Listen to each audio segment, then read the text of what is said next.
Hello and welcome back to ArcatiumTCG. I'm your host Rocky, and today we're continuing with this Exploring Starter Deck series. Just a quick refresher, this series aims to show off the starter decks that Parktopus introduced Arcatium to me and my friends with. With that out of the way, let's get into the video. So the starter decks we are taking a look at today is the Inferknight Starter Deck. Unlike the Hollow Oaks, which you should check out after watching this video, the main elements present in this deck are fire and lightning. Like before, we will go really in depth about what each of these elements playstyles are, but I'll summarize it really quickly for you guys. Fire is the aggro element.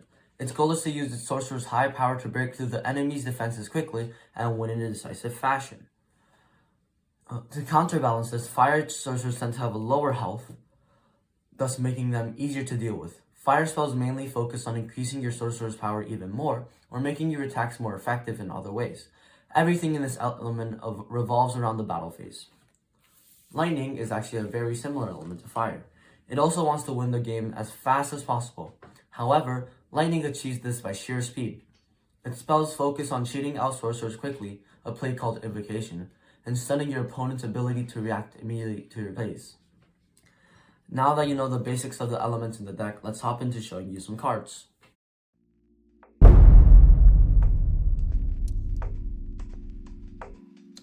Let's start with the level 1 sorcerers. So the level 1 Inferknight sorcerers in the starter deck are as follows: Inferknight Recruit, Inferknight Squire, and Inferknight Archer.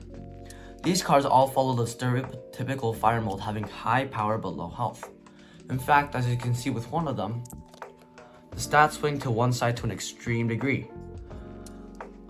Archer is the craziest of the bunch, not only having more power than health, but trading all but one of his health for impressive 5 power. In fact, all of the Inferknight level 1 sport power above the level 1 average of 2. As a counterbalance, they all have a below average health, aside from Recruit, who is just above average with no downsides. Great balancer, Parktopus.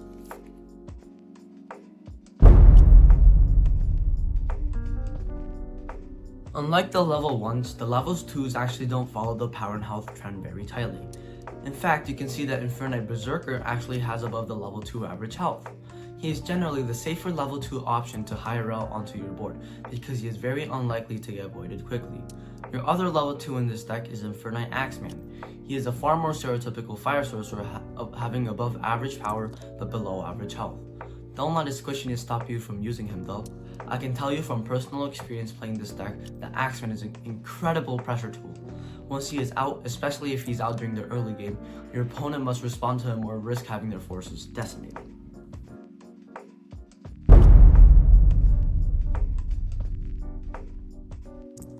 Finally, for the sorcerers, we have our level 3 Inferknight Paladin.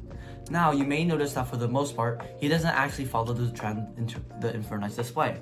In fact, if you've watched the Hollow Oak starter deck profile video we did last week, you may notice that Paladin's stats are identical to Wrath's. This is intentional, as almost the bosses of the respective starter decks, Parktopus decided to keep all their stats the same. This means that if you can expect this 3 power 15 health stat line to appear 2 more times in the next 2 starter deck profiles for those decks level 3 sorcerers. Played these games before!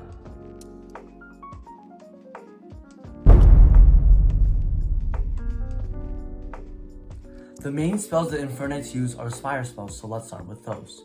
The fire spells present in this deck are as follows: Flame Sword, Firewall, Flame Axe, and Raging Flames.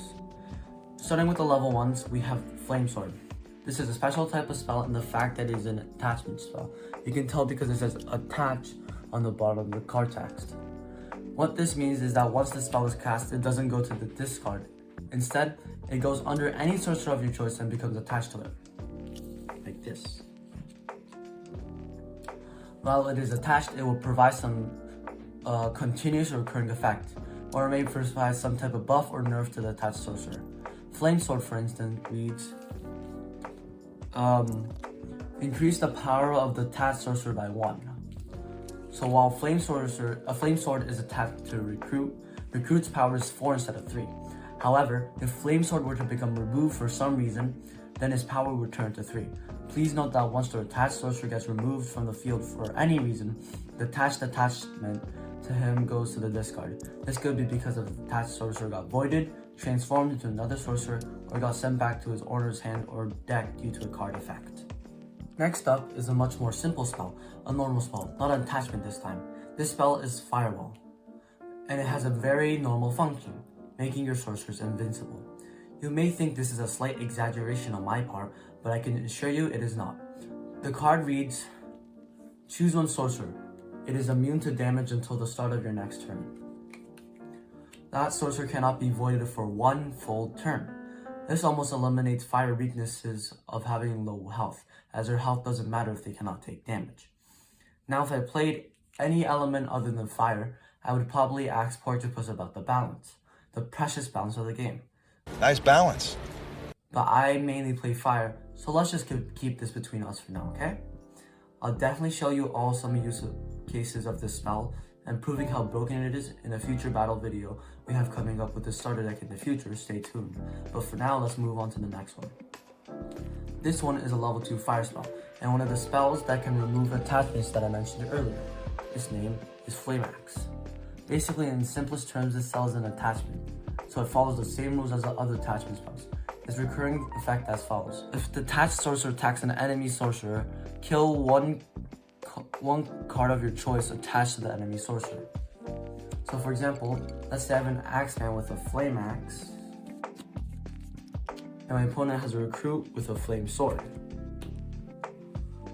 If my Axeman attacks the Recruit, then after the attack, the Flame Sword gets destroyed. Finally, we have the level 3 fire spell, Raging Flames. This card lets you choose one sorcerer and double its power until the end of your turn, allowing you to dish out insane amounts of damage in an instant. I've pulled out so many games with this card.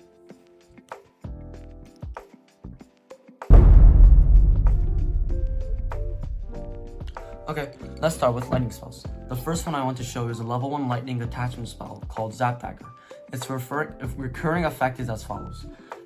If the attached sorcerer attacks an enemy sorcerer, that enemy sorcerer cannot attack during the next turn. This is possibly the best spell card the Inferknights could utilize because it encourages them to attack and gives them a bonus for doing so. The next lightning spell we need to talk about is a level 2 called Flashy Arrival. This spell lets you discard up to 4 cards and invoke one sorcerer from your hand to one of your empty zones that has an equal level to the amount of cards you discarded. Let's start by breaking this card's terminology down. So invoke. Basically, when you put a sorcerer on the field for your once per turn thing, that is called a hire.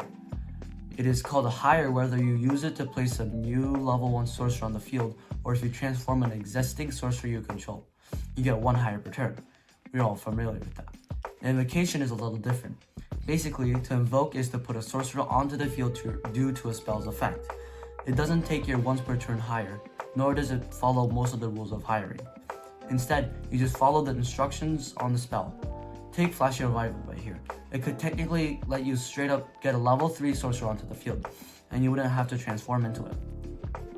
However, to do that, you have to cast the spell and then follow all the instructions on it. This spell will make you discard 3 cards from your hand to be able to cheat out that level 3, so it's not that broken. Finally, for lightning spells, we have the level 3 Advocational Fulgur. This spell lets you invoke one sorcerer from your hand to one of your empty zones that is a lower level than the sorcerer that cast it. So let's say you have a paladin on the field, and that paladin casts Advocational Fulgur. You would be able to invoke any level 1 or level 2 from your hand. For example, I can invoke Axeman.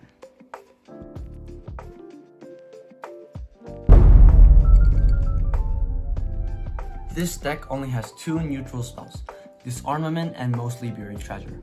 Disarmament is a level 1 spell that lets you discard 1 card from your hand and destroy 1 attachment on the field. This is especially useful if your opponent attaches a spell to one of your sorcerers. Yes, there are some attachments that debuff the attached sorcerer. In fact, this card has been a staple in every deck in my experience. Mostly Buried Treasure is a level 3 that lets you draw 3 cards.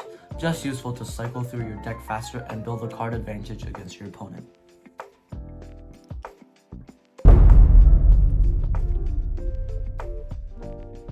My goal with this deck is to quickly knock out some of my opponent's sorcerer using the insane power stats of the lower level Inferknights and gain an early advantage in void zones. Then, once I have my paladin out, I can quickly build on my advantage using Mostly Buried Treasure. Finally, the end game is to equip my paladin with as many attachments as possible, and then using Raging Flames on him to pump his power to an extraordinary proportions. This will allow me to take out any big threats extremely quickly. If all goes well, my opponents will not have a single moment to breathe. Alright, that was the deck profile for the Inferknight Starter Deck. Like if you liked, dislike if you didn't, but subscribe either way. Also, make sure to leave a comment telling us your favorite Inferknight sorcerer. And don't forget to make fun of Porctopus for his great balancing decisions. I've been your host, Rocky, and this is ArcatiumTCG. Until next time.